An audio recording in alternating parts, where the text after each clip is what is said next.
श्री बृहद भागवतामृत भगवत कृपासार निर्धारण खंडे भक्तो नाम चतुर्थ अध्याय प्रारंभ। इस अध्याय में प्रहलाद जी ने अपनी महिमा पर टिप्पणी करते हुए श्री हनुमान जी की महिमा गान की और उसी प्रकार श्री हनुमान जी ने पांडवों का महात्मा वर्णन किया है। परीक्षित जी बोले, हे माता, इस प्रकार श्री नारद जी श्री शिव जी की बात सुनकर विस्मित होकर श्री प्रहलाद जी के दर्शनार्थ जल्दी ही मन रूपी यान में बैठकर सुतल लोक में दौड़ते हुए पहुंचे, जहां असुर निवास करते हैं। उस समय वैष्णव अग्रगण ने श्री प्रहलाद जी निर्जन स्थान पर बैठे हुए थे। उनका चित्त श्री भगवान के चरणार बिंदों के प्रेम में उल्लसित होकर ध्यान में लगा हुआ था। उन्होंने दूर से श्री नारद जी को आते हुए देखा और उनके पास आ जाने पर श्री प्रहलाद जी ने उठकर प्रणाम किया।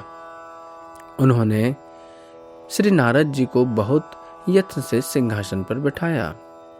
सदा की भांति उनका विधि विधान से पूजन करते हुए उन्हें सामग्रियां अर्पण की, परंतु उनको श्री नारद जी ने अस्वीकार कर दिया। यह संभ्रांत चित्त होकर आनंद से प्रेमाश्रु बहाते हुए श्री प्रहलाद जी को आलिंगन करते हुए इस प्रकार वो कहने लगे। नारद जी बोले, आप श्री कृष्ण की कृपा प्राप्त हैं। मुझको बहुत काल के बाद आपके दर्शन हुए हैं। अब मेरा सब परिश्रम सफल हुआ। आपकी बाल्यावस्था से ही कृष्ण के चरणारविंदों के प्रति ऐसी शुद्ध भक्ति है जो पहले कभी भी नहीं पाई गई। आपके पिता ने विविध प्रकार के हजारों बड़े बड़े विघ्न स्वरूप उपद्रव किए, परंतु आपने भक्ति के प्रभाव से उन सबको जीत लिया। यहाँ तक कि आपके प्रभाव से सब असुर भी भगवत भक्त हो गए हैं। आप श्री कृष्ण प्रेमावेश में मत्त होकर अपने आप को भूल जाते हैं। आप कभी नृत्य करने लगते हैं, कभी गान करते हैं, कभी कांपते हुए रोने लगते हैं।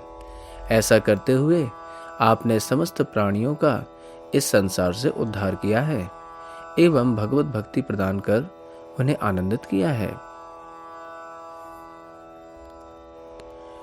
श्री नारद जी ने कहा, हे पुत्र, केवल तुम ही श्री कृष्ण की कृपा के प्राप्त हो। मैंने बहुत समय के बाद तुम्हारा दर्शन किया है। आज मेरा परिश्रम सफल हुआ। बाल्यकाल से ही तुम में विशुद्ध कृष्ण भक्ति का उदय हुआ है। ऐसी भक्ति पहले किसी में भी नहीं देखी गई है। हे प्रहलाद, तुम्हारे पिता ने जिस भक्ति के लिए तुम्हारे प्रति भयंकर विघ्न रूप हजारों उपद्रव किए थे, तुमने उसी भक्ति के प्रभाव से उन उपद्रवों पर विजय प्राप्त की है। अर्थात उनके द्वारा तुम्हारी किसी प्रकार की कोई क्षति नहीं हुई है, बल्कि तुम्हारे प्रभाव से वे सब उपद्रवकारी दैत्य भी परम भागवत हो गए हैं। तुमने श्री कृष्ण में आविष्ट होकर आत्मविस्मृति वस्तः उन्मत्त की भांति कभी नृत्य, कभी गान, कभी क्रंदन और कभी कंपायमान होकर संसार सुख दुख से सभी का उद्धार किया है तथा विष्णु भक्ति देकर परम आनंदित किया है। जब तुम्हारे पिता ने तुम्हें समुद्र में फेंक दिया था, तब तुम श्री कृष्ण ने स्वयं महासागर में के तट पर आविर्भूत होकर तुम्हें अपनी गोद में बिठाकर माता के समान तुम्हारा पालन पोषण किया था। श्री ब्रह्मा और श्री महेश जैसे देवताओं द्वारा की गई स्तव स्तुति आदि का अनादर करके श्री कृष्ण ने स्पर्श आदि के द्वारा तुम्हें ही सम्मानित किया है। अत्यधिक भयभीत श्री ब्रह्मा द्वारा प्रार्थना किए जाने पर तुम अपने प्रभु के श्री चरण कमलों में पतित हुए। तब श्री नरसिंह देव ने स्वयं तुम्हें उठाकर तुम्हारे मस्तक पर अपने कर कमल रख दिए और तुम्हें सभी अंगों को चाटने लगे। तुम्हारे सभी अंगों को वो बड़े प्रेम से चाटने लगे थे। श्री भगवान ने अनेक प्रकार की चातुर्य से आग्रह पूर्वक परम पद मुक्ति देने के लिए आपको प्रलोभन दिया था। जिस पद को प्राप्त करने के लिए ब्रह्मादिक देवता भी भगवान से प्रार्थना करते रहते हैं, किंतु आपने उसको छोड़कर केवल उनके चरणारविंद में जन्म जन्म में भक्ति प्राप्त ही की थी, ऐसी उन्होंने प्रार्थना की थी। हे परम भागवत, आपने मुक्ति को तो त्याग दिया है, किंतु राज्य को स्वीकार कर लिया। ऐसा आपने केवल भगवान की प्रीति संपादन करने के लिए ही किया, क्योंकि भगवान नरसिंह देव की स्तुति करते समय आपने उनके समस्त लोगों के उद्धार की कामना की थी। इसलिए पैतृक राज्य स्वीकार करके हुए भी आप एकमात्र भगवान के ध्यान में ही मग्न रहते हैं। आप जब पीतांबरधारी भगवान के चरणारविंद के दर्शन करने के लिए नैमिषारण्य जा रहे थे, उस समय आपने छद्म वेशधारी श्री नारायण भगवान को युद्ध से संतुष्ट किया था, जिससे उन्होंने आपको यह वर दिया था कि मैं तुमसे सदा पराजित रहूंगा। श्री बावन पुराण में वर्णन आता है कि एक बार श्री प्रहलाद जी नैमिषारण्य में विराजमान परम मनोहर पीतांबरधारी भगवान के दर्शन करने जा रहे थे। रास्ते में उन्होंने एक तपस्वी को देखा।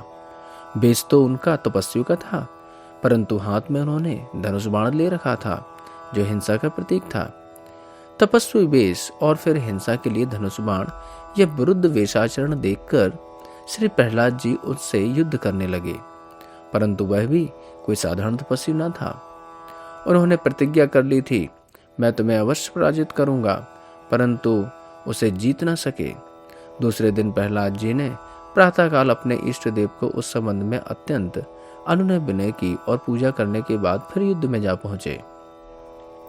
उन्होंने देखा, प्रातःकाल जो पुष्पमाला उन्होंने अपने इष्ट देव के में डाली थी, वही माला उस प्रतियोद्धा तपस्वी की गली में पड़ी हुई है। तब वे रहस्य को जान गए कि यह तपस्वी नहीं है, ये मेरे इष्ट देव पीतांबरधारी श्री श्याम सुंदर श्री कृष्ण ही हैं। उन्होंने तपस्वी वेशधारी श्री भगवान की अनेक स्तुति की एवं उन्हें संतुष्ट किया। श्री भगवान भी अपने को फिर छिपा न सके, झट प्रकट होकर अपना कर कमल इनके मस्तक पर रखकर बोले, प्रहलाद, तूने मुझे युद्ध में संतुष्ट किया, ऐसी ही मेरी इच्छा थी कि तुम मुझे युद्ध में संतुष्ट करो। मैं तो वैसे भी तुम्हारे आगे सदा सदा पराजित हूं और पराजित ही रहूंगा। इस आख्यान का संकेत उपर्युक्त श्लोक में श्री गोस्वामी पाद ने किया है। श्री परीक्षित बोले, हे माता, इस प्रकार कहकर हरि भक्त सागर स्वरूप एवं भगवान के प्रिय सेवक श्री नारद जी नृत्य करते हुए उच्च स्वर से कहने लगे, हमने प्रभु को जीत लिया। श्री नारद जी बोले, हे वैष्णव श्रेष्ठ प्रहलाद जी, आपने श्री भगवान को जीत लिया है, इसमें क्या कहना है? आपके पौत्र दैत्यों के अधिपति बलि ने भी उन्हें जीत लिया, जिनके प्रभाव से उस बलि राजा ने उन्हें द्वारपाल कर रखा है। यह सब आपकी कृपा का ही फल है। हे प्रहलाद जी, अब मेरी यही अभिलाषा है कि मैं आपके प्रभाव से दक्ष प्रजापति के शाप को दूर करके स्थिर रूप से यहीं निवास किया करूं। दक्ष के शाप का प्रसंग इस प्रकार से आता है। सृष्टि के आदि में दक्ष प्रजापति ने हर्यश्व नामक 10,000 पुत्र उत्पन्न किए थे और उन्हें आज्ञा दी थी कि तुम संतान उत्पन्न करो एवं सृष्टि की वृद्धि करो। श्री नारद जी ने उन्हें प्रवृत्ति मार्ग से निकालकर निवृत्ति मार्ग में डाल दिया था और वे भगवत भजन में लग गए थे। पिता के पास वापस घर में कभी नहीं गए। दक्ष प्रजापति यह जानकर बहुत शोकातुर हुए एवं श्री नारद पर क्रोधित भी हुए, परंतु ब्रह्मा जी के समझाने बुझाने पर वे शांत हो गए। उन्होंने पुनः 1000 पुत्र उत्पन्न किए, जिनका नाम था शपलाश्व। जब वे प्रजा सृष्टि के लिए तपस्या कर रहे थे तो श्री नारद जी वहां भी आ गए। श्री नारद जी का दर्शन करके उन्होंने उनसे वही उपदेश प्राप्त किया जो उनके बड़े भाइयों ने प्राप्त किया। नारद जी ने उनको कहा, असफल क्या होता है, वे भी भगवत भजन में लग गए। आज तक उनका भी पता नहीं लगा। यह जानकर दक्ष प्रजापति श्री नारद जी पर अब तो टूट पड़े। अनेक को वचन सुनाकर शाप दे डाला, तुम तो हमारी वंश परंपरा को नष्ट करने पर लगुतारू ही हो गए हो, अतः हे मूढ़, तुम लोक लोकांतर में भटकते रहोगे और तुम्हें कहीं भी स्थिर होकर ठहर ना पाओगे। तभी से श्री नारद जी भ्रमण ही करते रहते हैं। परंतु श्री प्रहलाद जी के गुणों पर इतने रीझे और बोले कि मैं दक्ष प्रजापति के शाप को अब दूर कर अब यहीं ही निवास करना चाहता हूँ। श्री परीक्षित जी बोले, तब प्रहलाद जी अपनी प्रशंसा नहीं सह सके एवं लज्जा से सिर झुकाकर नारद जी को प्रणाम करके उनका बहुत सम्मान करते हुए धीरे धीरे इस प्रकार से कहने लगे। श्री प्रहलाद जी बोले, हे भगवान, हे गुरुदेव, आप सब बातों को स्वयं विचार करें। बाल्यकाल में श्री कृष्ण भक्ति का ज्ञान भी अच्छी तरह से नहीं हो सकता है। श्री प्रहलाद जी ने कहा है कि बाल्यकाल में श्री कृष्ण भक्ति का ज्ञान नहीं हो सकता। वस्तुतः यह उनकी दीनता भरी बात ही है, क्योंकि यहाँ ज्ञान के बिना भी संसार निवृत्ति तथा ज्ञान से उत्पन्न होने वाले ब्रह्मानंद से भी उत्कृष्ट आनंद प्रदायिनी श्री हरि कृपा या हरि भक्ति की चर्चा है। भक्ति ज्ञान उम्र की या और किसी बात की उपेक्षा नहीं रखती है। वह स्वयं सिद्ध स्वयं प्रकाश है। सोकर उठने के बाद जैसे मनुष्य को पहली स्मृति पुनः जाग उठती है, उसी प्रकार पूर्व जन्म के भक्ति संस्कार अपने आप ही दूसरे जन्म में जागृत हो उठते हैं। भक्ति किसी अवस्था में नाश नहीं होती, अतः भक्ति प्रकाश में बाल यौवन आदि अवस्था का भी कोई प्रश्न नहीं है। आप जैसे महत्पुरुषों के उपदेश से के बल से उत्तम ज्ञान के उन्मेष और भगवान की भक्ति में प्रवृत्ति हो जाती है, किंतु आपकी महिमा और उनकी महिमा की जो बातें आपने कही हैं वे बढ़ाने वाली नहीं हैं, क्योंकि विघ्नों से पराभव नहीं होता। बालकों के उपदेश करना, साधुओं की तरह आचरण करना, दुखी जीवों पर दया करना तथा मोक्ष को अंगीकार न करना इत्यादि चेष्टाओं द्वारा उत्तम पुरुष यह अनुमान नहीं करते हैं कि यह कृष्ण का अनुग्रह है। भगवान की कृपा तो उनकी सेवा करने वाले सेवकों पर हुआ करती है।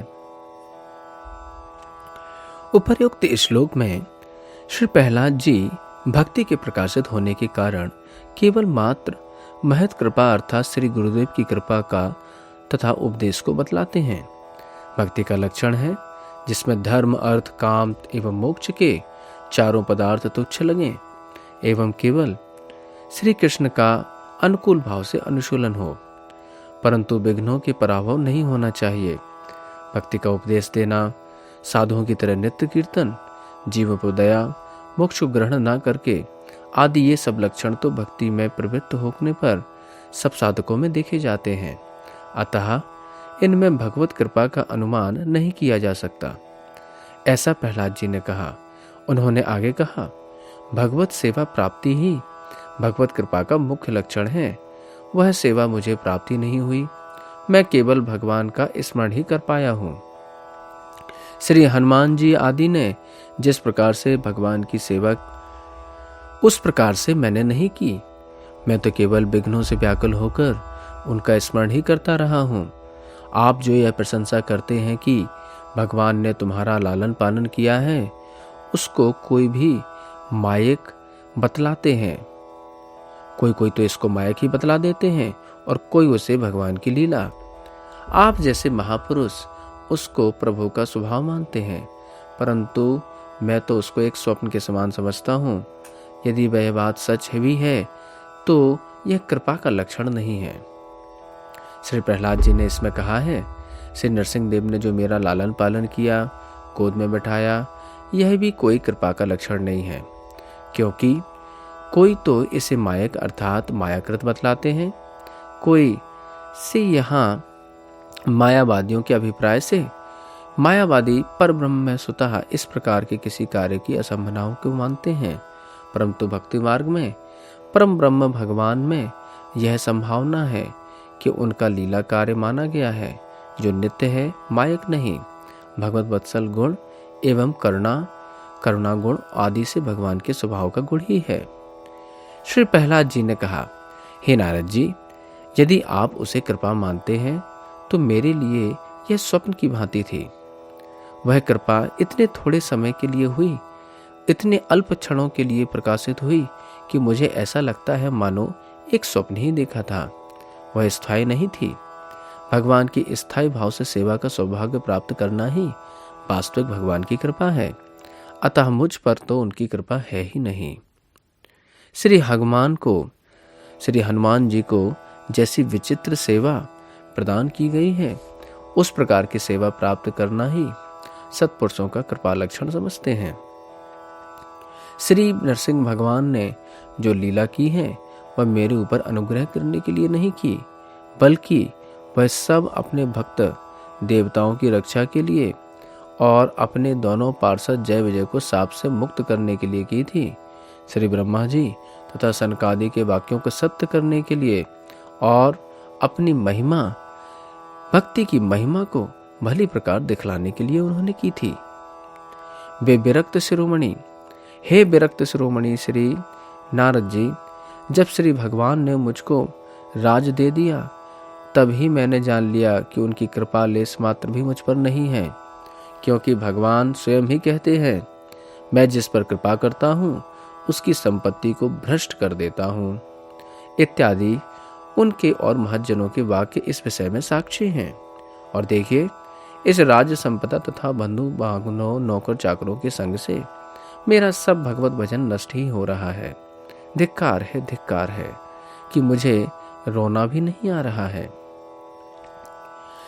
क्या यह मेरे उपयुक्त था कि मैं अपने असुर जाति स्वभाव को फिर प्राप्त होकर बद्रिक आश्रम में अपने प्रभु श्री नारायण के साथ युद्ध करता? असुर लोग जो आत्मतत्व के उपदेशक में दुष्पंडित हैं, उनके संग से मैंने जो शुष्क अधम ज्ञान प्राप्त किया था, उसका अंश मेरे हृदय में अभी तक भी नहीं निकल पाया है। इसलिए मुझ में वह शुद्ध भक्ति कहाँ है जिससे मुझ पर भगवान की कृपा हो। मैंने अपने परपौत्र बाणासुर की दुश्चेष्टा पर विचार करके युद्ध शुद्ध भक्ति के अभाव के लक्षण को ही निश्चित किया है। श्री भगवान बलि को बांधकर इसलिए उसको द्वारपाल बन गए हैं कि वह अन्यत्र कहीं ना जा सके, ऐसा सुना जाता है।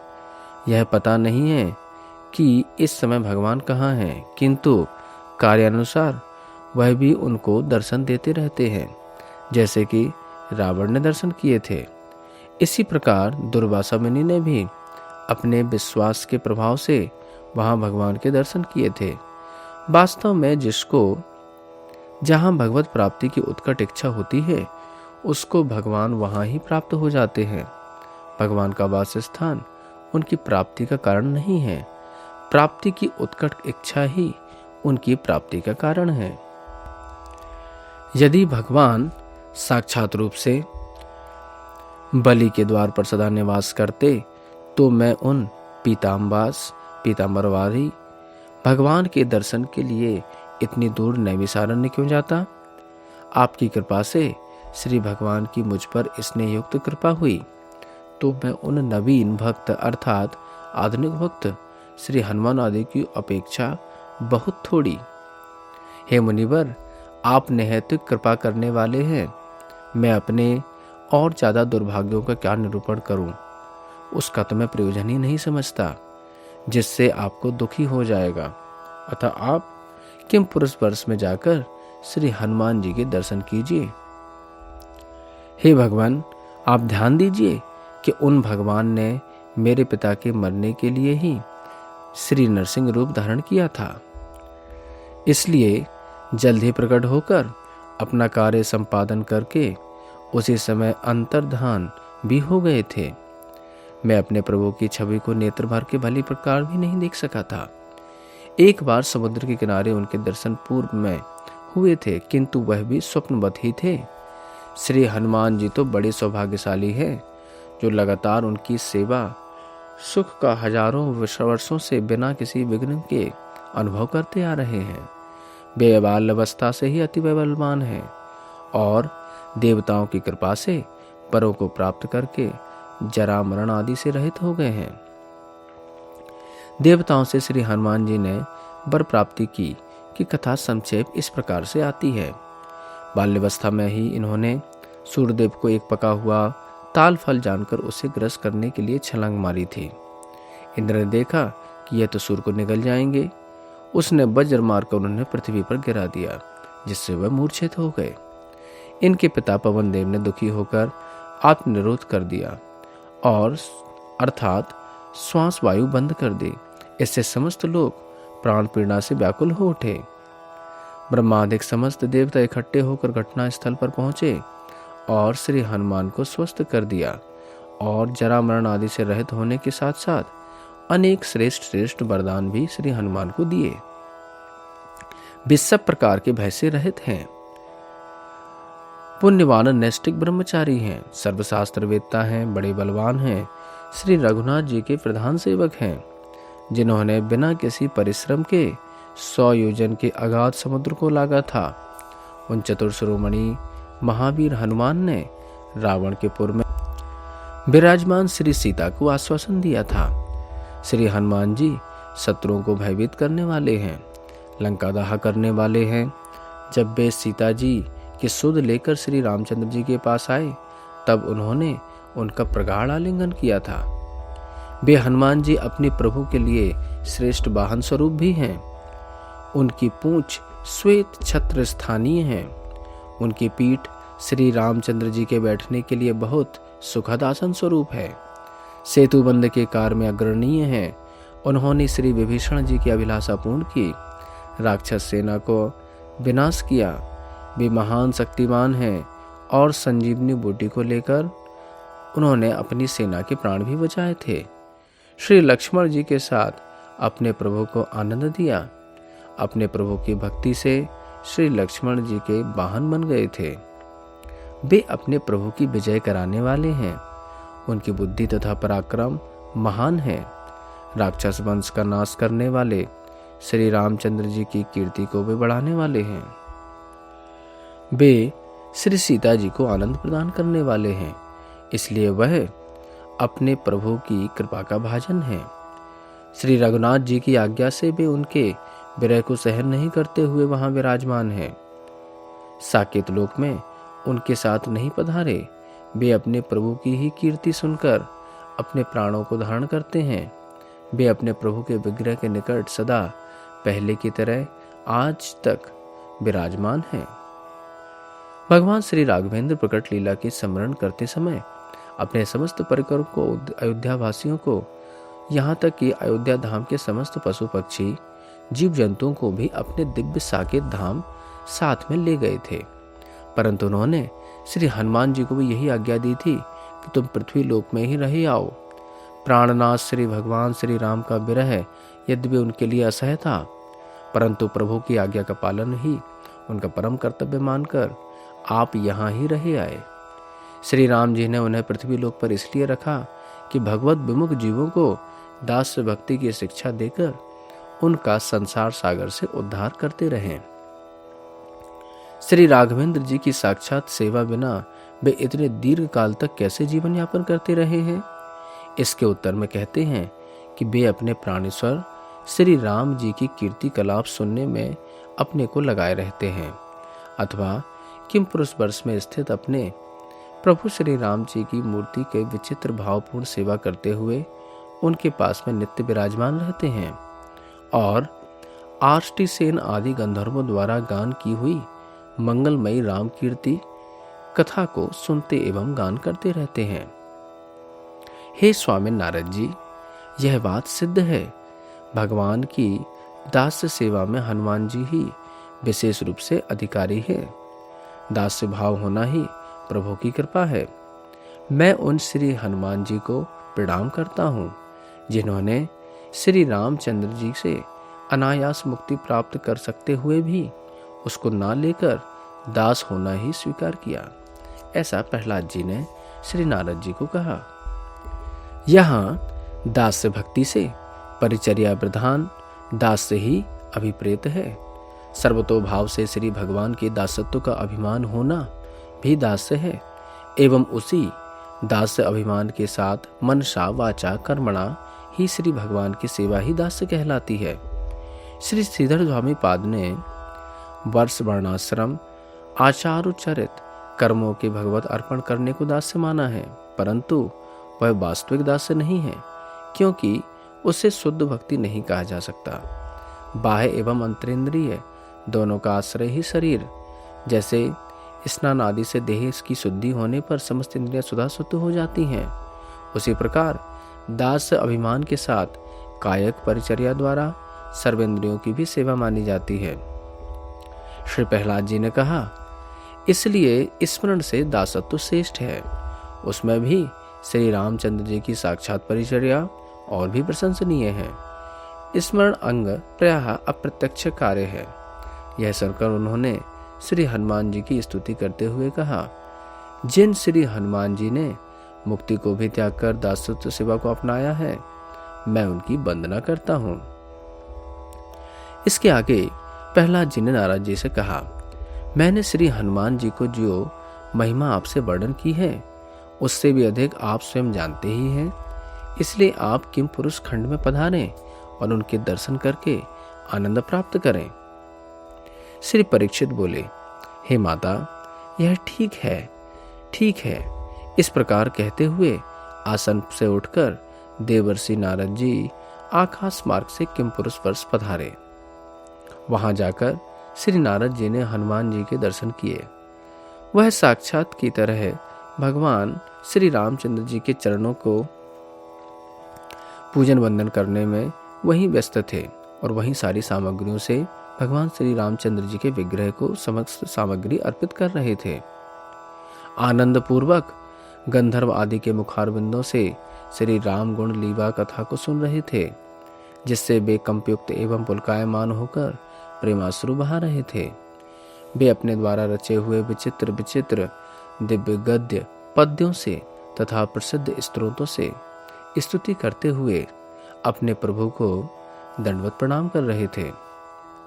श्री नारद जी ने हनुमान जी को इस अवस्था में देखा और आनंदित होकर उच्च स्वर से वे इस प्रकार कहने लगे, श्री रघुनाथ जी की जय हो, श्री जानकी कांत भगवान की जय हो, श्री लक्ष्मण जी के भ्राता की जय हो। श्री हनुमान जी ने अपने इष्ट देव प्रभु का नाम सुनकर कीर्ति सुनते ही आनंदित होकर दूर से छलांग मारी और नारद जी को अपने कंठ से लगा लिया। श्री नारद जी आकाश में स्थित होकर ही अपने चरणों को तो आनंद आवेश में नृत्य करने लगे और हाथों से श्री हनुमान जी की प्रेमाश्री धाराओं को पहुंचते हुए एक अपूर्व दिशा को प्राप्त होकर उच्च स्वर में इस प्रकार कहने लगे। श्री नारद जी बोले, हे श्रीमन, सचमुच आप ही भगवान के परम प्यारे भक्त हैं और मैं भी आज आपके दर्शन करके प्रभु का प्यारा हो गया हूँ।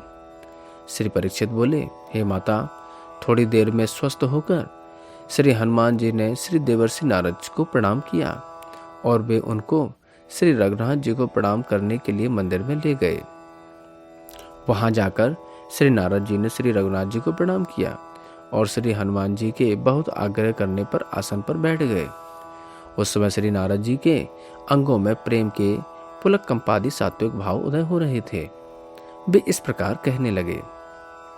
नारद जी बोले, अहो, यह बात निश्चय ही है कि आप भगवान के अनुपम श्रेष्ठ कृपा प्राप्त हैं, क्योंकि आप ही प्रभु की चित्त विचित्र नित्य सेवा रूपी अमृत के समुद्र हैं। आप ही श्री भगवान के दास सखा, वाहन, आसन, सज्जा, ध्वजा, छत्र, बितान, पंखा, बंदी, मंत्री, वैद्य, सेनापति, श्रेष्ठ सहायक तथा महान कीर्ति बढ़ाने वाले हैं। आपने अपनी आत्मा को प्रभु के चरणार विंद में समर्पित किया है। आप उनके परम कृपा भाजन हो। उनकी सत्कीर्ति की कथा ही आपका जीवन स्वरूप है। उनके आश्रितों के आनंद को आप सदा बढ़ाते रहते हैं और श्री गरुण आदि से भी आपकी महिमा अधिक है। अहो, आप हो विशुद्ध भक्ति के पात्र, क्योंकि आप सेवा सुख के अधिकार और सुख और कोई नहीं मानते। आपने अपने उदार शिरोमणि प्रभु से जो बात कही थी, उससे सब भक्त बहुत आनंदित हुए थे। हे प्रभु, मैं संसार रूपी बंधन को छुड़ाने वाली उस मुक्ति की इच्छा नहीं करता हूँ, जिससे यह संबंध लुप्त हो जाता है कि आप मेरे प्रभु हैं और मैं आपका दास। श्री परीक्षित जी बोले, माता, श्री हनुमान जी ने श्री नारद जी से जब यह सुना कि मैं प्रभु के चरणार बिंदों का श्रेष्ठ कृपा प्राप्त हूँ, तो उनकी विरह अग्नि और प्रज्वलित हो उठी। मानो इन शब्दों ने उसको बढ़ाने के लिए शुष्क काष्ठ का काम किया। वे शोकातुर होकर जोर जोर से रोने लगे। श्री नारद जी ने सांत्वना देने पर फिर इस प्रकार बोले। श्री हनुमान जी बोलते हैं, हे मुनिवर नारद जी, आप श्री रघुनाथ जी के चरणारविंद के बिरही मुझ दीन को मेरी निष्ठुरता का स्मरण कराकर क्यों रुलाते हो? यदि मैं उनका सच्चा सेवक होता तो वे हठ से मेरा परित्याग क्यों करते, जबकि वे अपने साथ अपने प्यारे सुग्रीव आदि तथा अयोध्या वासियों को तो ले गए हैं। आपके समान कोमल चित्त महापुरुष मुझ में श्री राघवेंद्र के सेवा सौभाग्य को देखकर ही अनुमान लगा सकते हैं कि मुझ पर उनकी कितनी बड़ी कृपा है। वास्तव में यह बात नहीं है। अब उन्होंने मथुरा में अवतार ग्रहण करके अपने ऐश्वर्य की चरम सीमा को प्रकाशित किया है। उनकी जो महान कृपा पांडवों पर है, उनके एक अंश के साथ मेरी तुलना नहीं की जा सकती। उनके प्रति जो कृपा है वह तो सुमेरु रूप है, मुझ पर एक मृत्तिका के अणु के बराबर। श्री कृष्ण ने उन पांडवों के प्रति बाल्यावस्था से ही विष प्रदान आदि आपत्तियों से उनकी रक्षा कर उनके धैर्य, यश, ज्ञान, भक्ति और प्रेम को संसार में प्रकाशित किया है। श्री भगवान उन सभी के कभी पांडवों के सारथी बने, कभी पार्षद बने, कभी सेवक, कभी मंत्री, कभी दूत बने और कभी खड़ग हाथ में लेकर वीरासन से लेकर उनकी रक्षा भी की है। कभी कभी तो उनके पीछे पीछे अनुगमन किया और कभी उनकी स्तुति की और कभी उनको प्रणाम भी किया। प्रभु ने स्नेहताउर होकर उनका क्या क्या काम नहीं किया। प्रभु और पांडवों में एक दूसरे की कभी सेवा, कभी मित्रता, कभी प्रीति, यह सब मिली जुली होकर सुशोभित होती है। उन पांडवों की वह राजधानी श्री कृष्ण का निरंतर वास स्थान होते से महर्षियों की तपोभूमि ही नहीं बल्कि उनके तपों का फल स्वरूप हो गई है। श्री परीक्षित बोले, हे माता, यह सुनकर श्री नारद जी, जो श्री कृष्ण के चरणारविंद की लालसा से द्वारका में निरंतर वास करने के इच्छुक, बीच में उठकर आनंद से हुंकार करने नृत्य करने लगे। श्री हनुमान जी, उनका जिनका हृदय पांडवों की कथारूपी रस में निमग्न हो रहा था और जिनका आनंद श्री नारद जी के नृत्य ने और भी बढ़ा दिया था, फिर उसी विषय को भली प्रकार कहने लगे। श्री हनुमान जी बोले, संत महात्माओं की अच्छी प्रकार सेवा करने से जैसे कृष्ण प्राप्त होते हैं, उसी प्रकार पांडवों की आपत्तियां ही श्री कृष्ण को व्यग्रचित करके जल्दी ही पांडवों से मिला देती हैं। इस श्लोक में श्री हनुमान जी ने यह कहा है कि पांडवों की विपत्तियां ही मानो परम पूजित श्रेष्ठ साधुओं के समान हैं। श्रेष्ठ साधुजनों की जब श्रद्धा सहित सेवा शुश्रूषा की जाती है तो वे प्रसन्न होकर कृपा पूर्वक जिस प्रकार श्री भगवान को मिला देते हैं, उसी प्रकार पांडवों की विपत्तियां ही श्री भगवान को आतुर कर देती थीं और वे सब काम छोड़कर पांडवों के पास आ जाते थे। जिन पांडवों की विपत्तियों की इतनी भारी बड़ी महिमा है, उनकी संपत्तियों की महिमा का क्या हो गया? क्या महिमा होगी यह हम अनुमान ही लगा सकते हैं, वह तो अनिर्वचनीय है। यहाँ यह भी विचारणीय है कि उन महाभाग पांडवों के पक्ष में विपत्तियां आना संभव भी है क्या? उनके पक्ष में विपत्तियों का रहना नितांत असंभव है। वस्तुतः श्री भगवान ही विविध विपत्तियां भेजकर उनके धैर्य, धर्मादि महान गुणों को प्रकट कर आदर्श स्थापन कराना चाहते थे और वे भी उन्हें भगवत प्रेरित जानकर सुखपूर्वक वर्ण ही करते थे। अतः उन विपत्तियों को विपत्ति ना माना जा सकता है। उनको विपत्तियों को विपत्ति मानना ही नहीं चाहिए। उनके द्वारा तो उनको परम सत्फल श्री कृष्ण की ही प्राप्ति होती थी। अतः उन्हें परम श्रेष्ठ साधु कहकर वर्णन किया गया है। वे विपत्तियां हैं मानो साधु थी। अब आगे कहते हैं, अरे पांडवों, तुमने प्रेम में आसक्त होकर सब आचार विचार छोड़ दिया। आपने मेरे प्रभु को दूत और सारथी तक भी बना लिया।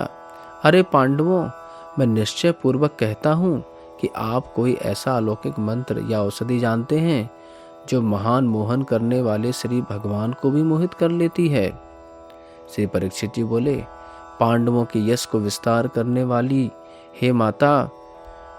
श्री हनुमान जी इस प्रकार कहकर उछल उछल कर श्री नारद जी के साथ नृत्य करते हुए फिर कहने लगे, अहो भगवान, आप सर्वसम्मत होकर भी भक्तों के प्रेम के अधीर हो जाते हैं। उनके चित्त को आकृष्ट करने के लिए विविध प्रकार लीलाएं करने लगते हैं। हे नारद जी, मैं भी बड़ा भाग्यशाली हूँ, किंतु श्री कुंती जी के मंझले पुत्र भीमसेन मेरे छोटे भाई होते हुए भी मुझसे बड़े प्यारे हैं, मुझको भी बहुत प्यारे हैं। श्री कृष्ण ने अपनी बहन के विवाह तथा सख्य भाव द्वारा अर्जुन पर बड़ी कृपा की है। उस अर्जुन को भी मेरी मूर्ति वाली ध्वजा ही प्रिय है, अतः मैं धन्य हूँ, क्योंकि अर्जुन का एक नाम कपिध्वज भी है। श्री हनुमान जी बोले, हे भागवत श्रेष्ठ नारद जी, प्रभु के प्रियजनों की कृपा बिना मुझ सरी के दासों की सेवा ना तो सिद्धि विफल होती है और ना ही फल देती है। इसलिए हे प्रभु प्यारे, अब हम आपको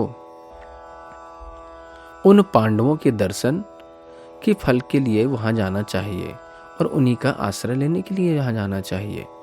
परम ऐश्वर्य और माधुर्य की विचित्रता, जो ब्रह्मा रुद्र आदि के भी अगोचर है और जो भक्तों के माधुर्य भक्ति को बढ़ाने वाला है, जो भगवान की भक्ति को बढ़ाता है, वह माधुर्य वैचित्री अब जितनी मेरे प्रभु के मथुरा के एक देश स्वरूप द्वारका को प्रकाशित की है, उतनी उन्होंने इस समय अयोध्या में नहीं प्रकट की है।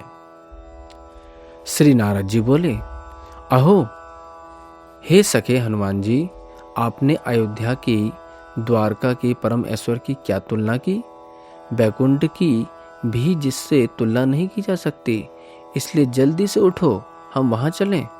श्री परीक्षित जी बोले, इसके पश्चात श्री हनुमान जी, जो कि धैर्य के सागर स्वरूप हैं, एक क्षण के लिए ऊंची श्वास लेकर हृदय में विचार करने लगे।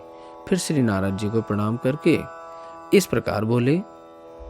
श्री हनुमान जी बोले, यद्यपि हमको भगवान तथा उनके प्यारों के दर्शन तथा सेवकों के लिए वहां जाना सर्वथा उपयुक्त है, किंतु एक बार प्रभु ने अपने करुणा की माधुरी को पहले भी अधिक गंभीर रूप से प्रकाशित किया है।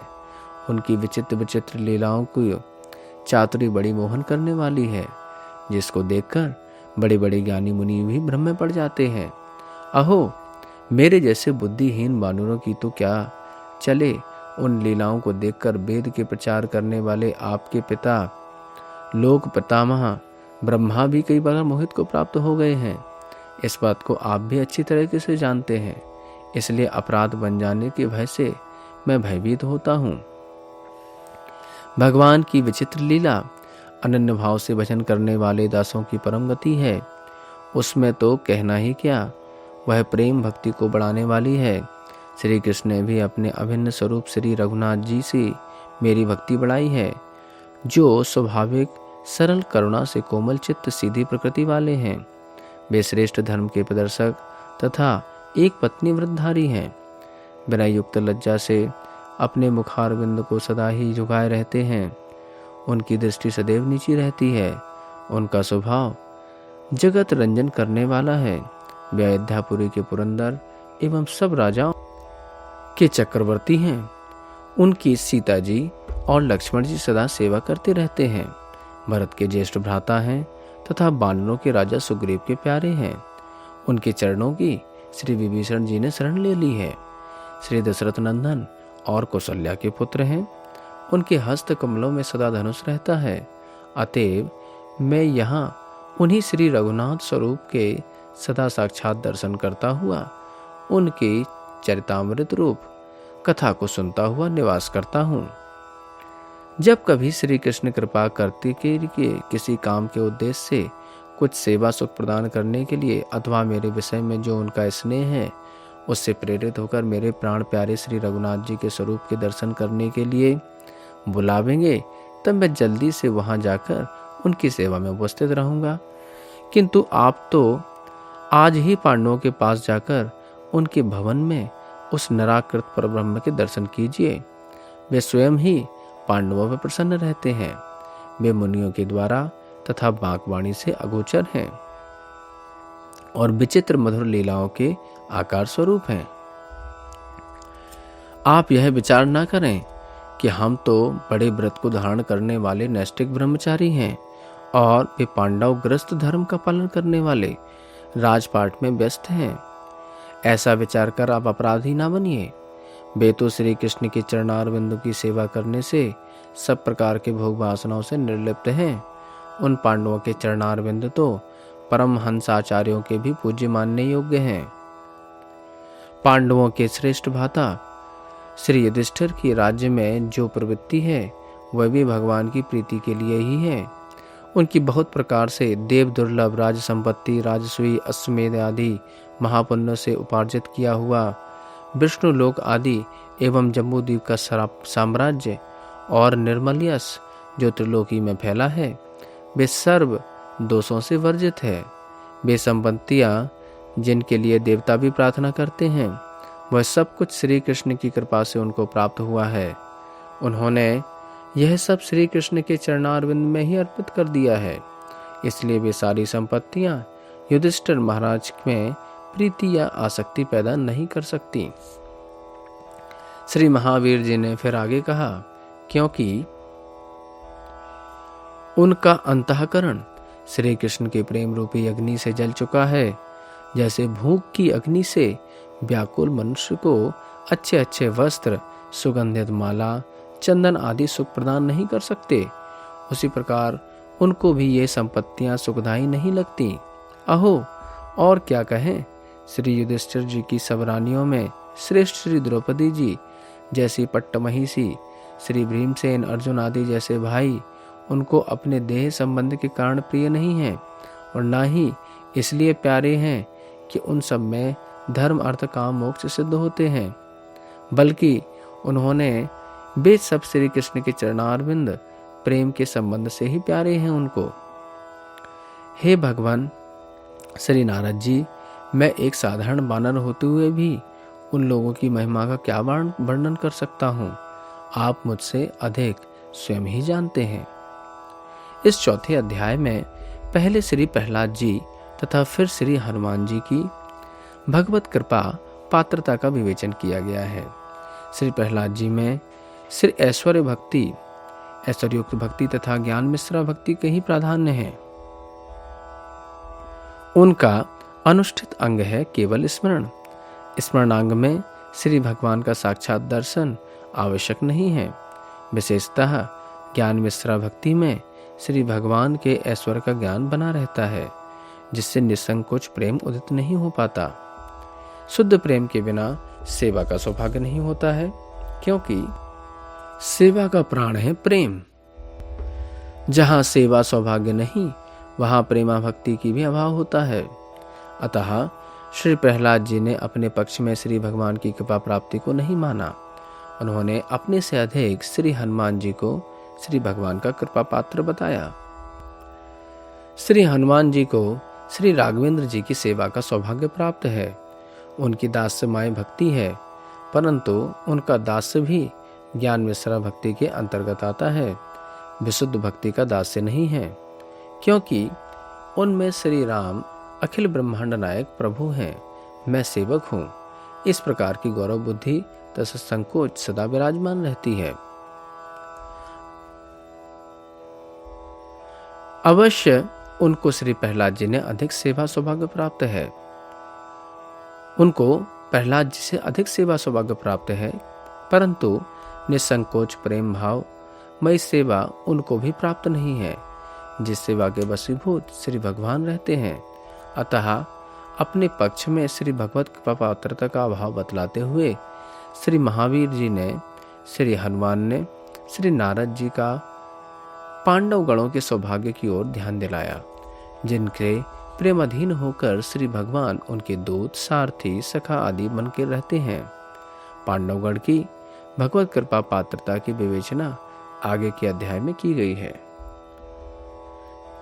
इस प्रकार श्रीमद् भागवतमृत में भगवत कृपा सार निर्धारण खंड में भक्तों का नाम चतुर्थ अध्याय समाप्त हुआ। श्री श्री राधा श्याम सुंदर चरणार्पणमस्तु।